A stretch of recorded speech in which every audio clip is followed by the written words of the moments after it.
Pinupuri ka namin, O Diyos, Ama, Anak, at Espiritu Santo. Salamat, Ama, na ibinigay mo sa amin si Jesus na iyong anak, na namatay para sa aming kasalanan, iyong muling binuhay, iniakyat at iniluklok sa iyong kanan sa langit. Panginoong Jesus, ikaw ang Kristo, ang anak ng Diyos. Nang kami ay sumampalataya sa iyo, ay binigyan kami ng Ama ng buhay sa iyong pangalan.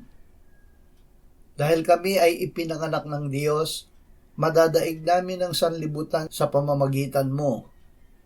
Iniibig namin ang Diyos at tutuparin namin ang kanyang mga utos. Ito ay hindi pabigat dahil ibinibigay sa amin ng Diyos ang kapangyarihang umibig sa pamamagitan ng Espiritu Santo na ibinigay niya sa amin. Amen.